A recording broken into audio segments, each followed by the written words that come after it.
Mesdames et messieurs, à nouveau heureuse de vous retrouver dans le cadre de ce rendez-vous hebdomadaire, la rétrospective de l'information sur Canal 2 International. Ces 52 minutes, nous parlerons essentiellement de plein feu dans les stades du Cameroun, les infrastructures dédiées à la prochaine Coupe d'Afrique des Nations.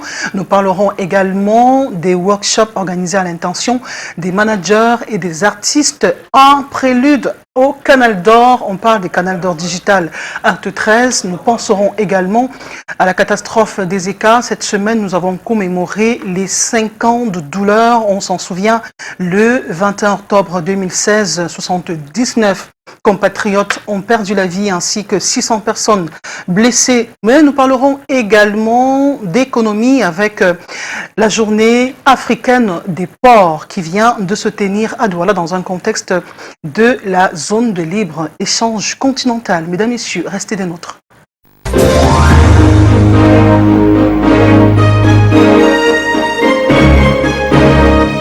Pour cette première partie, justement, nous recevons Nasser Njoya. Il est directeur associé Palmarès. Le siège, c'est à Casablanca. Il est également marketiste. Bonjour, Nasser. Bonjour, Monique. Bienvenue sur Canal 2 International. C'est toujours un plaisir d'honorer une invitation de Canal 2. Je rappelle, vous êtes multi-casquette, vous êtes marketiste. Vous m'aidez à compléter la suite? Je suis un publicitaire à Oui. la base. J'ai commencé dans la publicité en 2019. Ça fait 22 ans déjà. Et on a créé notre première agence, FCB Palmarès, qui est une agence de publicité affiliée au groupe américain FCB. En 2009, on a créé l'agence Palmarès Sport Organization, qui est la première agence de marketing sportif au Cameroun et même en Afrique centrale. Et on a créé tout récemment Palmarès Play, qui est une agence d'ingénierie culturelle, artistique et événementielle. En fait, la fondation de ces trois agences, c'est le marketing. Et je suis surtout directeur associé de Palmarès World, qui est la holding basée à Casablanca, qui chapeaute toutes nos activités sur l'Afrique. Parce qu'on est présent au Maroc, au Cameroun, au Rwanda, à Kigali, et avec un bureau relais également à New York. Ok, et ce sont ces 22 années d'expérience en marketing qui ont séduit le comité d'organisation de Canal d'Or, qui vous a invité justement dans les ateliers, workshops de journée pour former les managers et les artistes sur la gestion de l'image. Nous en parlerons dans le cours de cette émission. Mais avant, intéressons-nous à l'opération de charme que nous avons vécue cette semaine dans les différents stades Douala, Bafoussam, Buea, Limbe, avec une délégation conduite par le secrétaire général de la présidence de la République et à sa suite les légendes de football. Avec le concours de nos reporters Walter Bertrand et Mirabeau Mahop, nous vous proposons ceci. Paris réussit à l'ouest du pays, le Cameroun est prêt à accueillir la compétition. Le site de Bafoussam dispose d'arguments solides en termes d'infrastructures sportives, hôtelières, routières, hospitalières et aéroportuaires achevées. Au-delà de la qualité, la quantité. Pour la tournée d'inspection, tour du propriétaire de la prestigieuse délégation de la mission d'information dans la curiosité, la convivialité avec des moments de fraternité.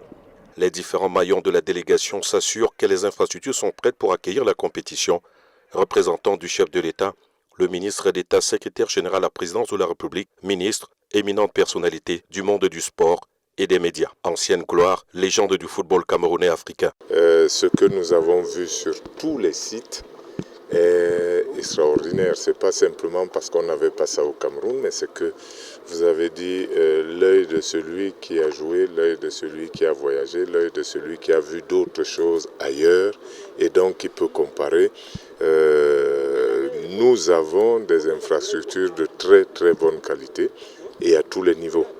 Nous avons des terrains de foot, des vestiaires, des tribunes et puis des hôpitaux et tout ce qui va avec. En tant que Camerounais, je veux dire que nous avons toutes ces infrastructures. Quelle fierté de savoir que cette Coupe d'Afrique, je l'espère, sera la plus belle jamais organisée. Et je forme à nouveau mes vœux de remerciement à l'endroit du chef de l'État, son Excellence M. Paul Biya. Arrivé à l'aéroport de Bafoussam à 15h25, ce dimanche, une visite. Cap au stade d'entraînement de Bafan, celui de l'hôtel Tajidor Garden de Bangou en Nord-Turne et de Banjul. Enfin, le stade Omnisport de Bafoussam à Kwekon, stade de compétition. Merci au président de la République, président Paul Biya, pour l'initiative de construire les stades comme celle-ci dans les régions. Parce que nous, on a joué au football, vous pouvez le rappeler, dans un stade où était la boue. Et en venant ici, je suis heureux de voir, le stade, je n'étais pas inquiet puisqu'il est construit depuis 5-6 ans, mais son environnement a été très amélioré, les parkings et autres ont été finalisés, la route qui arrive au stade directement a été finalisée, donc tout ça c'est très bien. L'hôpital qui est construit à 1 ou 2 km, un hôpital tout neuf, c'est un point évidemment ultra positif pour la candidature de Bafoussam. Elles ont leur stade d'entraînement qui sont prêts également, tout près de leur hôtel. Et elles viendront, ces équipes, jouer les matchs ici. Non, franchement, les inquiétudes qu'il pouvait y avoir sur Bafoussam, elles sont à l'évidence levées. Il n'y a aucun obstacle à ce que Bafoussam soit une très très jolie ville organisatrice. Outre la visite de l'hôpital régional de Bafoussam, la découverte du centre hospitalier régional de Bafoussam, bijou architectural situé à Kwekon sur un espace de 5 hectares, 14 bâtiments principaux, 3 bâtiments annexes devant offrir des soins de qualité, dotés d'équipements de pointe dans les différents services, kiné, bloc opératoire, IRM et autres. Bref, un centre ultra-moderne à quelques encablures du stade de compétition. Le site de Bafoussam, groupe B devra accueillir le Sénégal, le Malawi, le Zimbabwe et la Guinée. Au terme de la visite, tous émerveillés dans ces réalisations du chef de l'État. Dans cette tournée de séduction pour la Coupe d'Afrique des Nations 2021, l'étape du Sud-Ouest est comme un tournant décisif. On connaît le contexte sécuritaire dans la région du Sud-Ouest. On connaît l'importance du double site Buea et Limbe. Et ce jeudi, la délégation conduite par le secrétaire général à la présidence de la République est dans le Sud-Ouest pour toucher du doigt les sites, mais surtout les populations à 3 mois de la Coupe d'Afrique des Nations. La délégation accueillie par une foule en liesse dès son entrée dans la région du Sud-Ouest.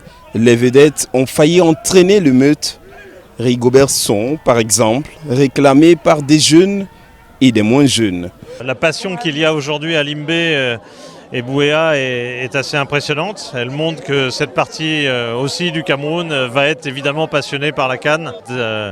Rafraîchissant de voir cette passion qui est commune d'ailleurs, on l'a vu, on la rencontre partout, cette passion pour la CAN. Ça y est, la CAN arrive enfin, on la touche enfin. Le temps d'une visite, l'on a oublié la peur de la crise pour se livrer aux souvenirs d'une génération dorée. Moi, je suis très content parce que je pense que ça, c'est une première victoire. Beaucoup ont parlé. Aujourd'hui, ce qu'on a vu, on est prêt.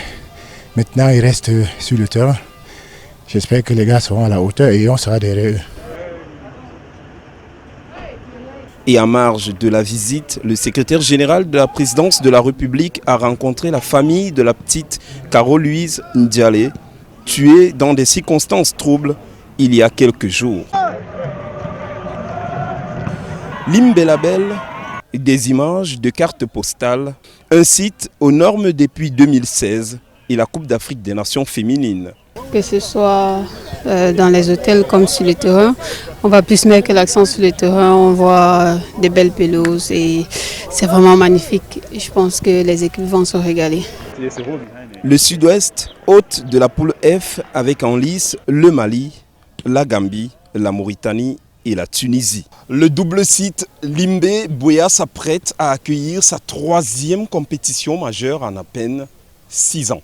Déjà une riche expérience, une machine bien rodée et les vedettes en visite ici ont pu le vérifier. André Mirabeau, Maop, Serge Tachemo à Limbe pour Canada International.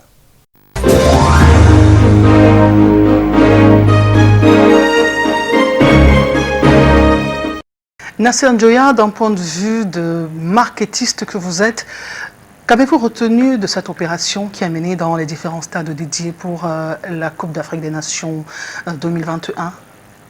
Il faut préciser déjà que sur mon expertise du marketing sportif, Palmarès Sport Organization, j'ai été membre du COCAN dédié au CHAN.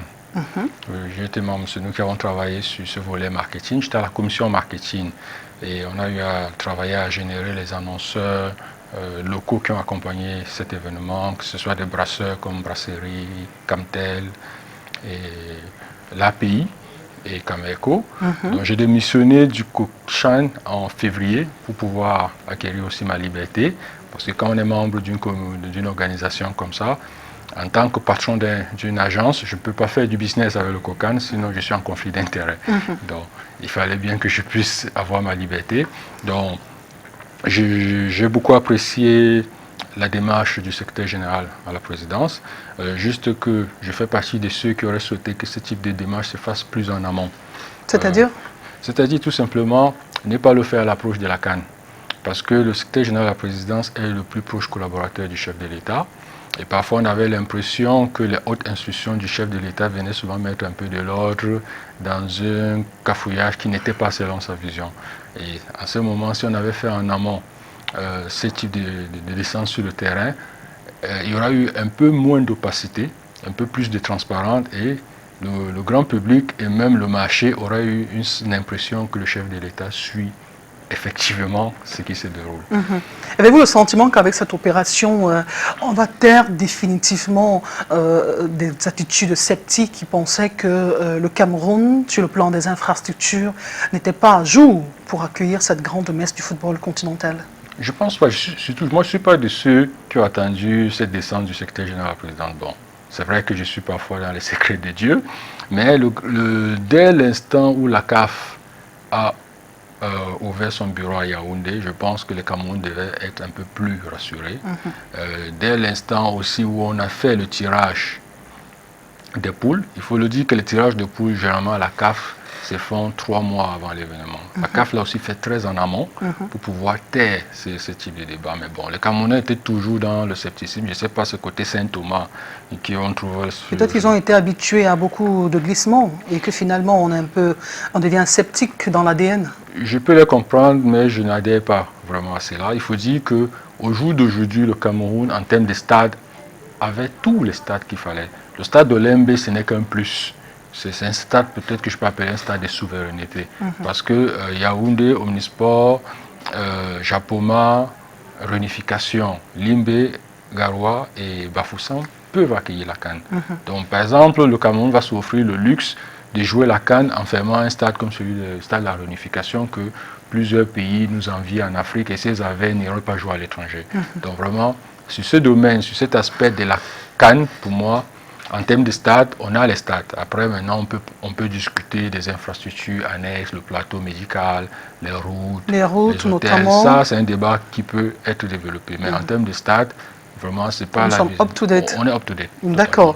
Et sur le plan, justement, des retombées du marketing sportif pour les marques, pour les PME camerounaises, pour l'image même du Cameroun dans son entièreté, que peut-on retenir? Il faut dire que c'est dommage que la Coupe d'Afrique n'a pas été conçue par le gouvernement camerounais avec une approche business. Et ça, c'est le propre de beaucoup d'États en Afrique, et notamment le Cameroun.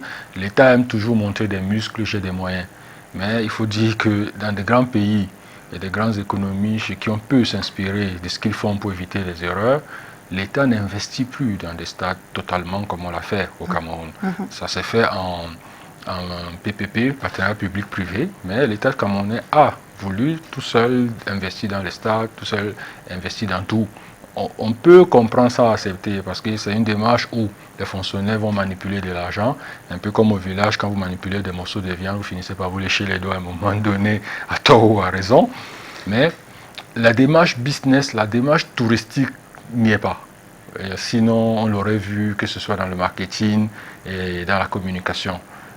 Et ça, c'est vraiment, vraiment dommage. Et je suis de ceux qui pensent que le sport, le business sport peut contribuer à générer 0,1% ou 1% de croissance. On a vu quand même le bureau de mise à niveau former les entreprises hôtelière pour pouvoir accueillir les étrangers, entre guillemets, parce que les hôtels, justement, c'est la porte d'entrée, c'est l'image d'un pays. Pour vous, c'est pas suffisant?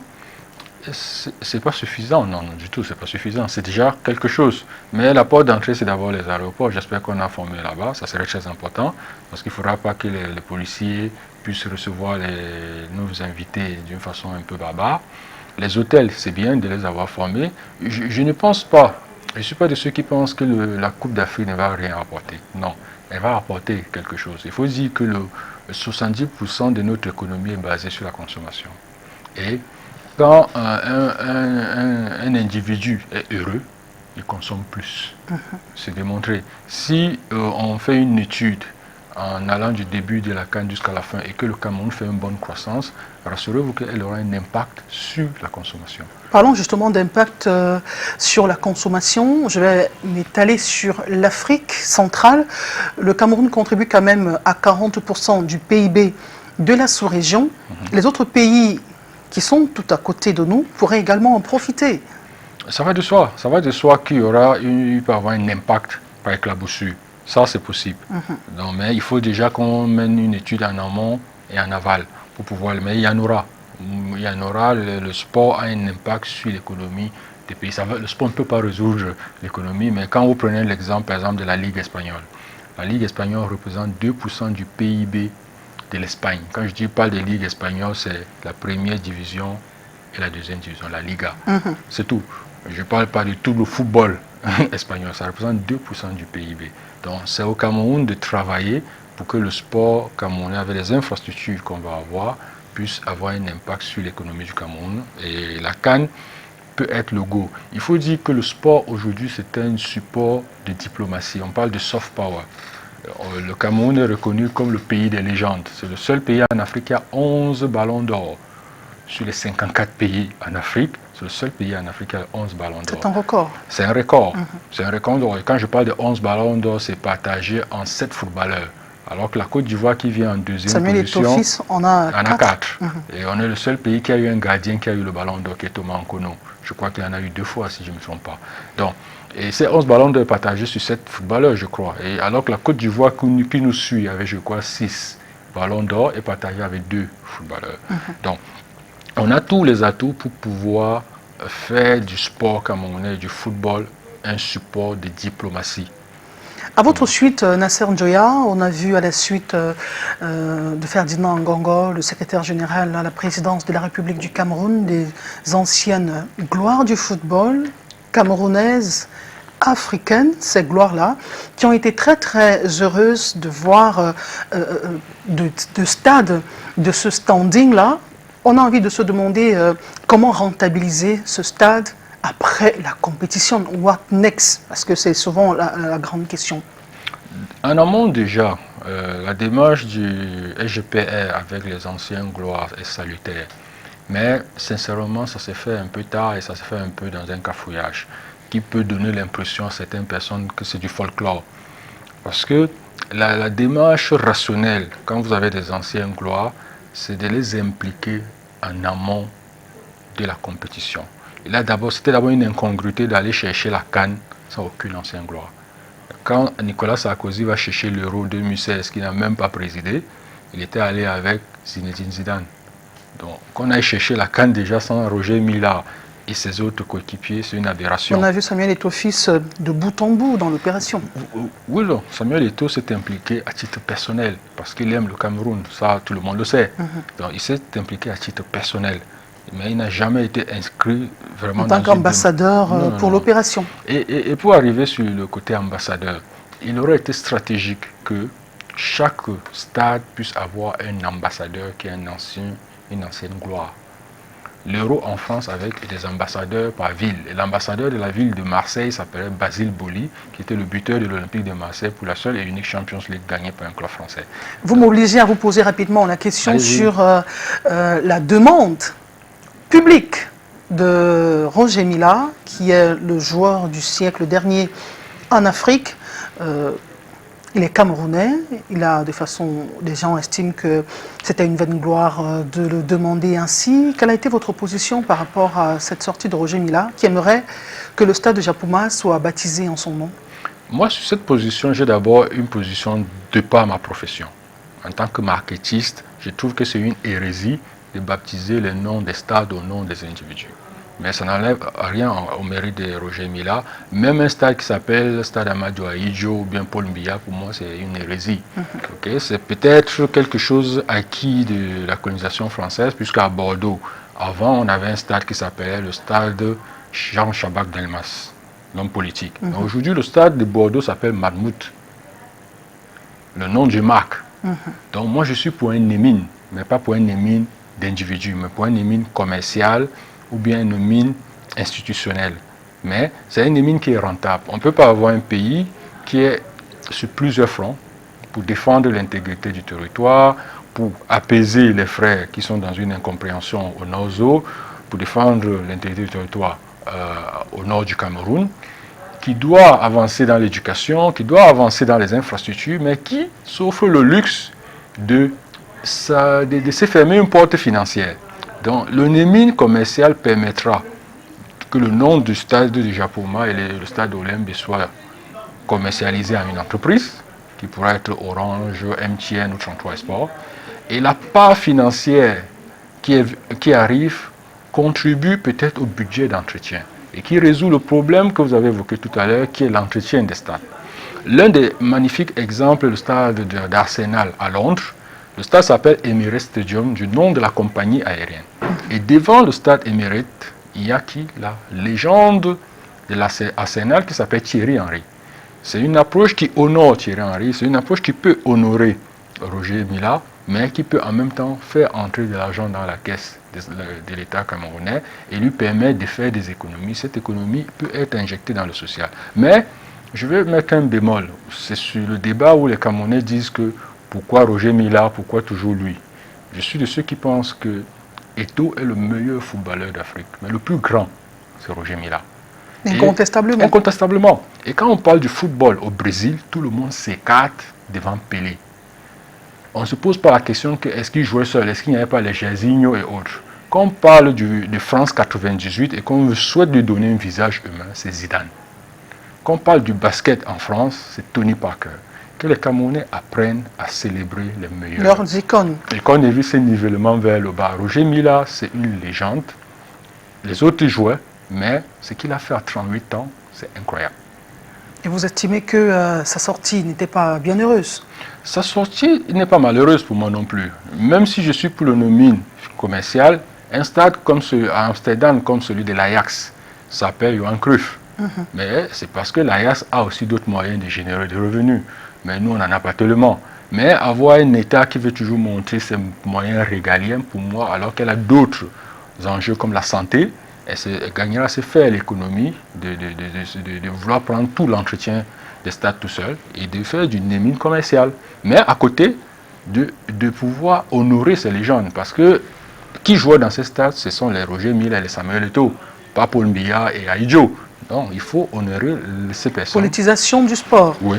C'est entendu. Nous allons rester en sport pour évoquer justement les éliminatoires de la Coupe d'Afrique féminine qui va se jouer au Maroc en 2022.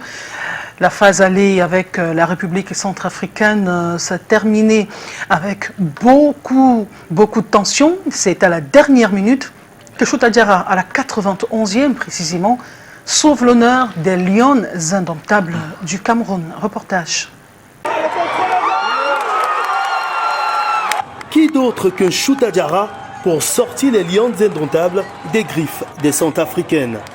Grâce à cette réalisation à la 91e minute de jeu, l'attaquante de l'Inter de Milan permet au Cameroun de s'imposer 1-0 et ainsi d'éviter un 13 millions match nul face à la RCA, 169e nation mondiale du football féminin. Pour son premier match officiel sur le banc des Lions indomptables, Gabriel Zabo aligne 3 joueuses du championnat local aux côtés des cadres Chouta Diarra, Abou Dianguéné, Grace Yango et Raïssa Fedjo, de retour en sélection après 2 ans d'absence. Et après une première période terne, Les Lions passent à la vitesse supérieure au retour des vestiaires, mais trop d'imprécisions devant les buts. Les Centrafricaines gagnent alors en assurance et imposent le match nul aux Lions jusqu'au temps additionnel. Moment choisi par Geneviève Ngombelec pour mettre Chut Joya Diarra sur orbite. L'attaquante de 28 ans bat Beverley, son 16e but en 63 sélections et offre par la même occasion la victoire au Cameroun, qui prend une sérieuse option sur la qualification en attendant le match retour de dimanche prochain, 15h30, toujours dans ce complexe de Japoma. Le match de cet après-midi est très vite à oublier, très vite. Ce n'est pas le rythme des Lions indomptables du Cameroun, c'est vrai. D'aucuns disent la Centrafrique, mais sachez que les pays travaillent. Les gens sont dans l'esprit de la progression. Dans le jeu, il y a eu quelque chose, il y a eu de la qualité, il y a eu des phases de jeu. C'est des choses qu'il faudra rectifier très vite dans les prochaines heures, puisque le match retour, ce sera pour dimanche ici. Pour rappel, ces rencontres comptent pour le second tour des éliminatoires de la CAN féminine Maroc 2022.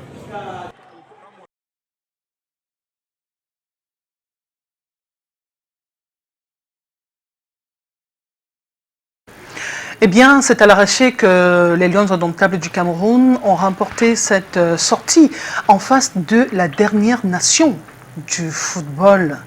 La RCA quand même, qui n'a pas de stade, qui sort de plusieurs années d'insécurité. Jouer comme ça et tenir tête à une nation qui a été quand même finaliste de la Coupe d'Afrique des Nations 2016. Comment vous avez réagi à cela?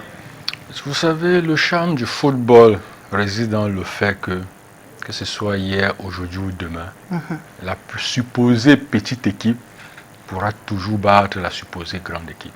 Ça a toujours été comme ça et ça sera toujours ainsi. C'est ça le charme du football. Donc je ne suis pas très surpris. Qu'on voit aussi que c'est un pays qui a traversé des moments difficiles. Ça peut être aussi des paradigmes qui renforcent le mental de cette nation. On a pu gagner, c'est génial. Diarra, la Liona Diarra a pu montrer qu'elle a... Donc vous occupez de l'image en termes de marketing? Oui, la Liona Diarra est sous contrat avec Palmarès Sport Organization. Donc c'est nous qui gérons tout son image et ses contrats publicitaires, ainsi que la Lyon Aboudi, qui a signé chez nous il y a quelques mois. Donc on gère les images, l'image et le marketing de ces deux Lyon. Donc elle a pu montrer qu'elle avait des atouts mentaux et que ce qui s'est fait, qu'elle avait fait contre la Nouvelle-Zélande était dans ses gènes et ses habitudes. C'était difficile, c'est pas normal qu'on puisse peiner autant pour arracher une victoire, mais ça fait partie du charme du football. Et le match retour avec la même équipe, la RCA, c'est cet après-midi au stade de Japoma à 15h. Comment, à votre avis, le Cameroun pourra-t-il, les Lions indomptables pourront-elles mouiller le maillot? Sur quel versant pourrait-elle vraiment se glisser pour venir à bout de cette équipe de la République centrafricaine?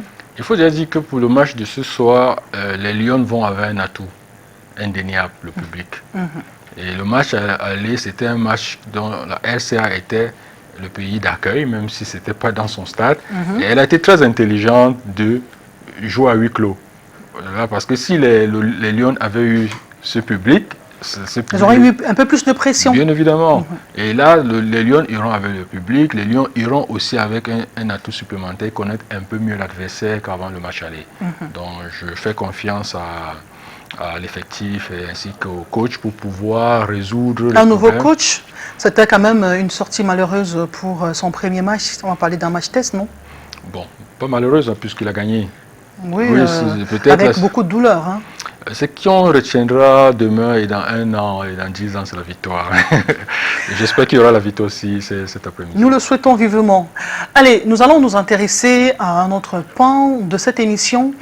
Dans quelques jours, ce sera Canal d'Or, acte 13. Et nous avons sur ce plateau l'un des animateurs des ateliers dédiés aux artistes et aux managers pour gérer leur image sur la toile. Nous vous proposons avant tout cette série de reportages réalisés cette semaine en ce qui concerne le casting des hôtesses et ces journées de workshop. Canal d'Or, acte 13, les nommés. Symbiose parfaite entre le comité d'organisation de Canal d'Or Digital Art 13 et Michel Corporation. C'est dans les locaux feutrés de ce partenaire de longue date que se déroule le casting des hôtesses de Canal d'Or. Et pour la première journée, Plus d'une quarantaine de gazelles font acte de candidature. Devant le regard avisé et l'expérience du comité d'organisation, plusieurs jeunes filles à la beauté bien épicée vont passer le filtre. L'évaluation porte sur l'allure corporelle et une expression communicative d'hospitalité. Les hôtesses sont le premier visage des Canals d'Or. Donc les hôtesses, c'est important. J'ai dit un événement en or, des hôtesses en or. C'est elles qu'on voit pour la première fois. Donc c'était important de faire ce casting, d'avoir des hôtesses professionnelles qui ont un savoir-faire, un savoir-être et qui savent faire le boulot. Et c'est ce qu'on a fait aujourd'hui. Un ouf de soulagement pour les élus de cette première journée de casting. C'est une joie immense, inexplicable même à la limite, tellement l'émotion était au rendez-vous. Donc c'est tout ce que je peux dire, la joie et tellement de joie. Ce soir, je suis retenue pour l'événement du 30 octobre qui célébrera le Canal d'Or ici à Douala. Alors je suis complètement émue et je suis anxieuse aussi en même temps. Bonheur partagé par l'entreprise de renommée internationale Michel's Corporation, à qui le comité d'organisation de Canal d'Or réitère la confiance. De décider d'organiser un casting chez nous, vraiment, ça nous a vraiment... Pour l'instant, la rigueur de Mme de Massor, je pense que choisir Michel's Corporation comme site pour organiser le casting, ce n'était pas fait au hasard. Donc, je suis là, bravo. Une gratitude qui en cache une autre, celle du régisseur de Canal d'Or, Serge Constant et Béné. Il y a de très beaux projets dehors, il y a de très belles initiatives dehors, mais toutes n'ont pas toujours réussi. Nous sommes aujourd'hui le seul événement qui peut se vanter d'être continu et de tenir ses promesses. Notre force, c'est la famille. Parce que tous ceux qui sont ici, il n'y a personne qui vient d'arriver. On appartient à un groupe homogène, un groupe sans égo, un groupe sans adresse, mais une famille. Et quand cette famille s'agrandit comme cet après-midi, c'est une grande joie. On veut dire merci pas pour les dons qu'on a reçus, mais on veut dire merci pour tout l'accueil. On veut dire merci pour l'esprit. On veut dire merci pour tout.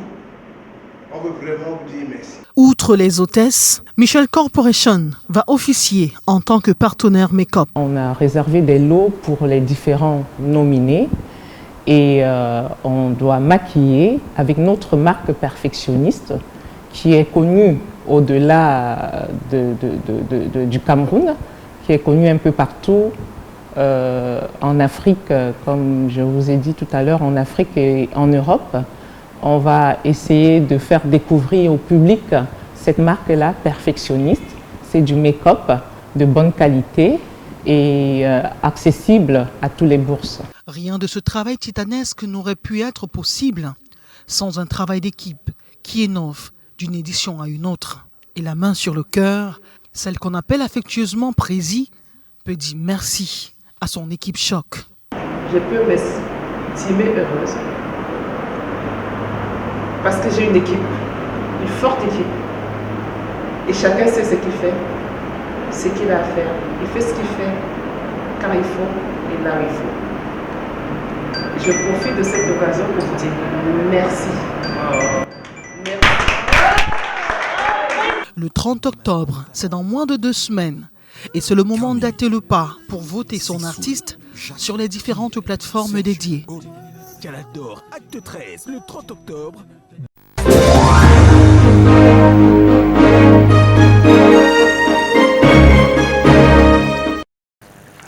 Nasser Njoya, quand on parle de gestion d'images sur les réseaux sociaux, il s'agit de quoi essentiellement? Il faut déjà dire, pour une précision, en entrée d'émission, vous avez parlé que j'avais formé les managers et les artistes. Je n'ai pas la prétention de les former. On a eu un bel échange. Parce que même de leurs questions, j'ai aussi beaucoup appris. Oui. Donc, moi déjà, je ne parle pas de gestion sur les réseaux sociaux, je parle du marketing d'influence. Sur le marketing d'influence, parce qu'avant d'arriver sur les réseaux sociaux, il y a des préalables. Sur les médias sociaux, je préfère dire, il y a des préalables. C'est comme avant de servir un plat d'une dolée ou d'une japche, qu'est-ce que vous faites? Vous êtes obligé d'aller au marché, de sélectionner et d'avoir votre menu. Donc, dans le marketing d'influence, justement, c'est tous les leviers du marketing appliquée sur une personne qui a de l'influence sur sa communauté qu'elle a créée. Donc, mon propos justement durant ces workshops, c'était d'expliquer ce que c'était que le marketing d'influence, de parler des différentes typologies du marketing d'influence et surtout des influenceurs, que ce soit des célébrités, des macro-influenceurs, des micro-influenceurs et des nano-influenceurs. J'ai également partagé avec le panel et aux invités ce que les marques recherchaient pour qu'ils puissent comprendre comment bâtir leur image. J'ai également partagé avec les invités comment est-ce qu'il fallait bâtir sa propre stratégie, comment il fallait négocier son contrat. Mais surtout, j'ai présenté le Palmarès Human Branding, qui est un concept qu'on a élaboré au sein de Palmarès World, qui est une synthèse entre le personal branding, que vous et moi, ainsi qu'une entreprise X peut faire sur les médias sociaux. Et à cela, on ajoute le celebrity marketing, qui est justement le marketing qui s'appuie sur les célébrités. Et nous avons ajouté le brand equity. Le brand equity voit le jour au début des années 80, quand on s'était rendu compte lors des achats et fusions-acquisitions qu'un produit ou une marque était redevable de son côté image et que l'opinion avait. Donc nous ajoutons le brand equity là-dessus, qui permet à ce qu'on ait ce qu'on appelle chez nous le Palmarès Human Branding. Et en ce moment, on fait de la personnalité une véritable marque. C'est ce qu'on a appliqué sur la Lyon Adiara, qui aujourd'hui est la personnalité sportive la plus en vue en termes d'image. D'accord. Alors, comment doit-on choisir sa plateforme, la plateforme sur laquelle développer son image? Sur les réseaux sociaux, on a Instagram, on a Facebook, Snapchat, ainsi de suite. Tout dépend des objectifs qu'on vise, de la vision qu'on a et le projet qu'on met dessus. On n'est pas obligé de tout embrasser. Ouais. Oui, on n'est pas obligé d'être sur Facebook, Instagram, Twitter, LinkedIn et Snapchat. Donc, on choisit généralement son média social selon cette stratégie, sachant que sur Instagram, on est plus dans l'image. C'est la force de l'image et des photos. Sur Facebook, on arrive maintenant avec l'interaction. On peut construire une opinion, une image de soi, selon ses concepts, selon ses convictions, mais mettre ses valeurs en avant. Sur Twitter, c'est un peu la plateforme du leadership. Et là-bas, on doit parler bien avec peu de mots. Donc, généralement, on doit pouvoir combiner cela. Et sur YouTube également, on est dans l'image. D'accord. Et pour ce qui est justement de Canal d'Or, les nommés, que faut-il faire à cette heure? Nous sommes à J-7 simplement. Samedi prochain, ce sera le 30. Que faut-il faire pour maximiser sa présence, pour tirer son épingle du jeu en se servant du digital? Il faut déjà dire que concernant les canaux d'or, Palmarès Play, notre agence d'ingénierie culturelle, artistique et événementielle, a 2 artistes qui sont candidats au canal d'or, notamment Stanley Eno et Kossi, dont j'ai les intérêts marketing. Donc, il ne faut pas baisser la stratégie à moins une semaine, même s'il y a l'adage dont on ne nourrit pas la poule le jour du marché. Mais il faut continuer à communiquer. Pourquoi? Parce qu'un point, 2 points de plus peuvent faire la différence. Donc, il faut continuer à communiquer, à mettre ses atouts en avant pour pouvoir recueillir le maximum. Il faut densifier sa communauté web. Il faut densifier. C'est même la période où on accélère un peu le pic pour pouvoir rendre un peu plus concernée sa communauté et obtenir un meilleur taux d'engagement. Merci beaucoup. Ce sera le mot de fin de cette première partie consacrée essentiellement à la beauté de nos stades et des jours précédant la grande cérémonie des awards de la culture que l'Afrique attend. Merci Nasser Djoua d'être passé sur notre plateau. Merci pour l'accueil. Et bon dimanche. Bon dimanche.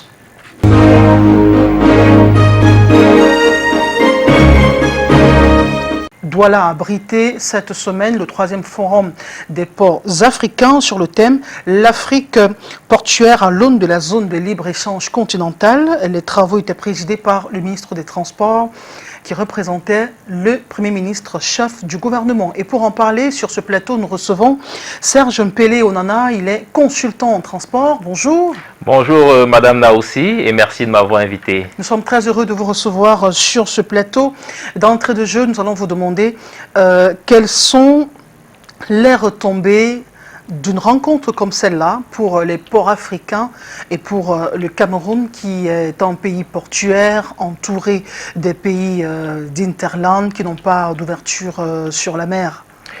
Très bonne préoccupation. Il faut d'abord planter le décor en rappelant que le thème de cette troisième édition, après le Maroc à Tanger et Djibouti l'année passée, le thème de cette troisième édition dont est, comme vous l'avez si bien rappelé, l'Afrique portuaire à l'aune de la ZLECA, qui est la zone de libre-échange continentale africaine, qui a été mise en place, il faut le rappeler, en janvier 2021.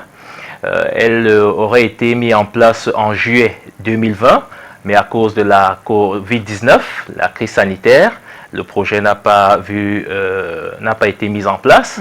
Alors, quelle est la philosophie?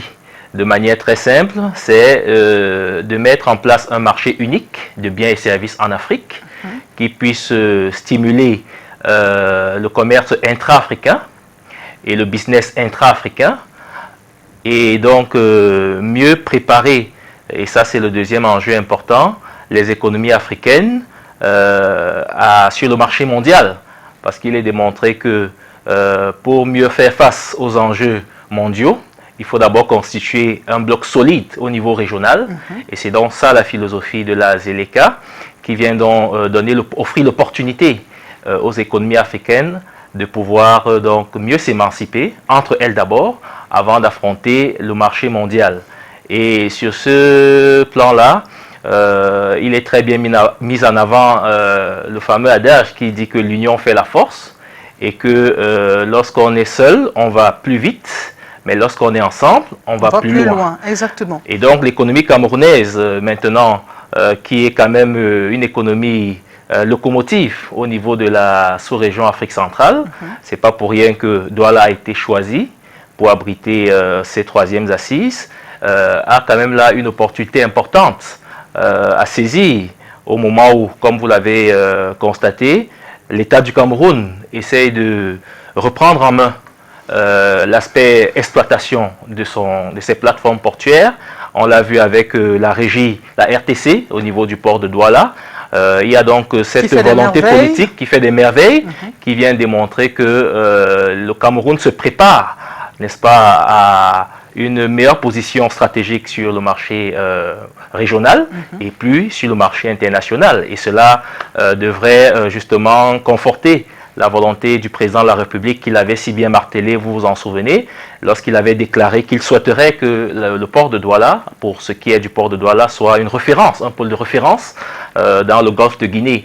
Et donc les efforts du gouvernement vont dans ce sens depuis quelques années.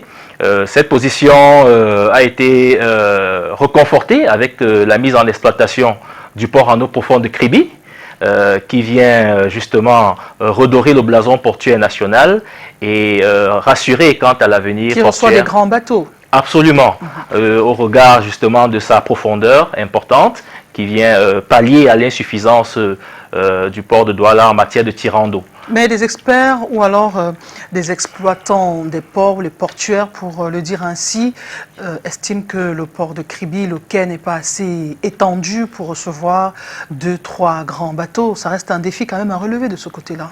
Absolument, absolument. Il faut dire que le port de Kribi n'est pas totalement achevé. Donc il a été mis en exploitation, mais il continue à être construit. Voilà, donc on ne peut pas juger maintenant ses capacités logistiques. Merci beaucoup. À votre suite, je vous propose ce reportage réalisé par David Sanjo et Henri Nchinda qui ont couvert cette rencontre africaine à Douala. L'échange et l'innovation dans le secteur portuaire, tout comme la coopération sud-sud, se magnifie à travers le Forum des ports d'Afrique. Une plateforme qui promeut l'Afrique portuaire en zone de libre-échange. Des anciens ports, ceux en extension, et les nouveaux ont tout à gagner. En rapport avec la compétitivité, je peux dire que le port de Kribi se donne les moyens d'être compétitif en accroissant, en améliorant ses capacités opérationnelles et ses performances. Je pense ici à tous les projets qui sont en cours. 3 ans après sa mise en fonction, le port autonome de Kribi, tout comme les autres ports camerounais, aux côtés des autres, échange d'expérience. Nous, au port de Cotonou, aujourd'hui, nous sommes dans un processus de modernisation continue de nos infrastructures et de développement de nouvelles applications informatiques pour pouvoir fluidifier le trafic portuaire à l'intérieur du port, sécuriser les ressources. Il faut donc intensifier le trafic et entrevoir la mise ensemble des plateformes pour la compétitivité. Nous avons aujourd'hui un port en eau profonde à Kribi qui également à la fois est un port stratégique, mais tous ces ports sont à la fois des ports d'éclatement et des ports de transit pour un certain nombre de pays de l'Interland qui n'ont pas donc la position géographique stratégique du Cameroun fait que nos ports jouent un rôle important. Il n'est donc pas superflu de rappeler que selon l'accord de coopération ratifié par la République du Cameroun en mars 2018 à Kigali, la SNECAF vise à créer un marché unique pour les marchandises et les services et ainsi faciliter la circulation des personnes et des biens. Réunis à Douala, les ports d'Afrique en forum pensent à la productivité.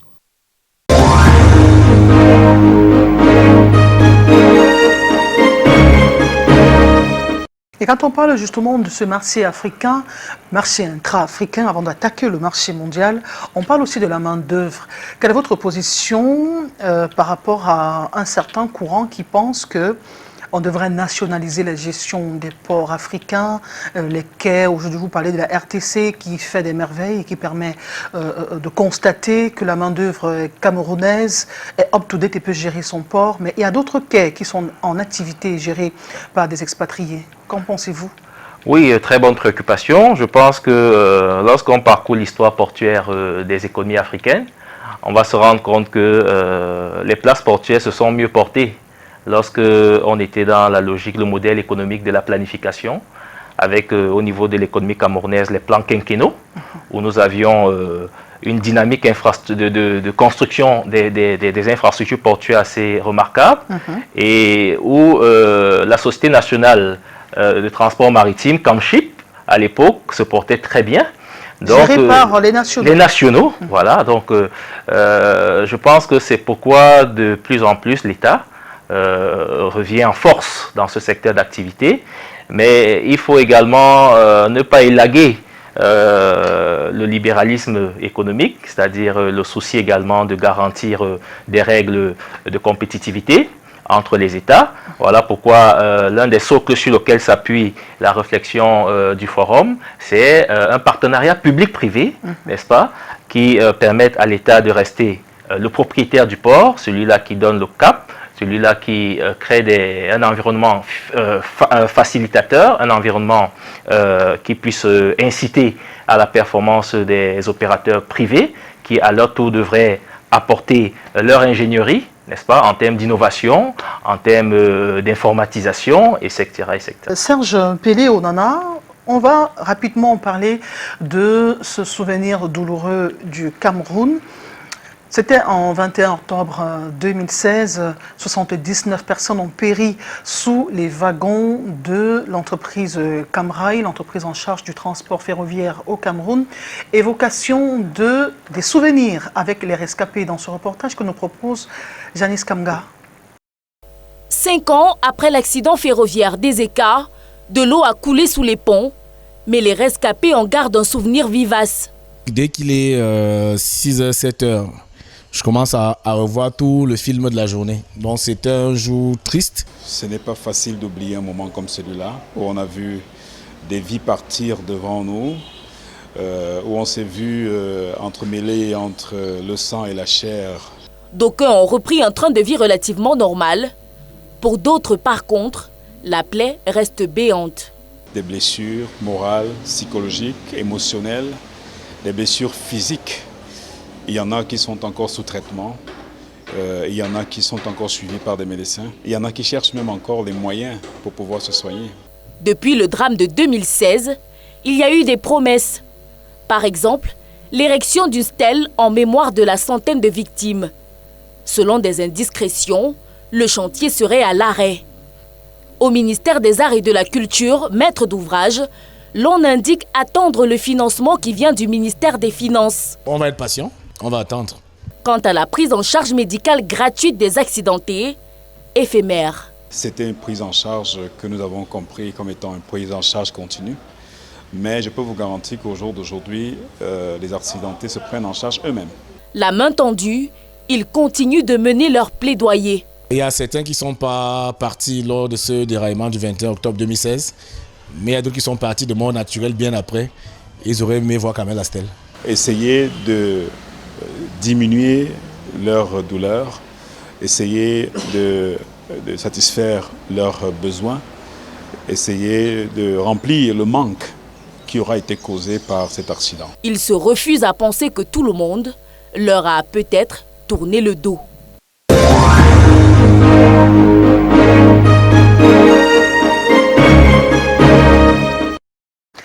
Alors, quelles leçons tirer en matière de gestion de catastrophes et quels souvenirs gardez-vous de ce triste souvenir? C'était la catastrophe ferroviaire la plus sombre, la plus meurtrière de notre pays, absolument. Du Cameroun. Vous l'avez dit, 70 morts, 79 morts, près de 80 morts. Chiffre officiel. Chiffre officiel, 600 blessés, 7 disparus, il faut le préciser.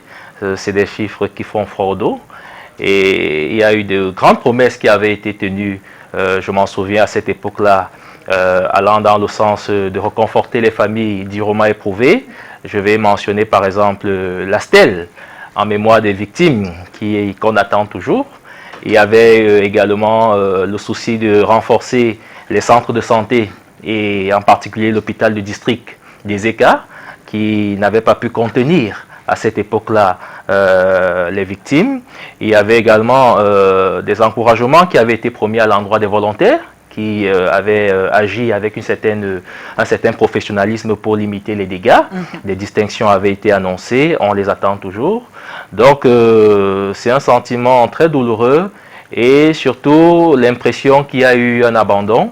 Nous voulons croire qu'il y a une possibilité de rattrapage qui sera fait pour d'abord raviver la mémoire de ces victimes-là, parce que c'est important de s'en souvenir.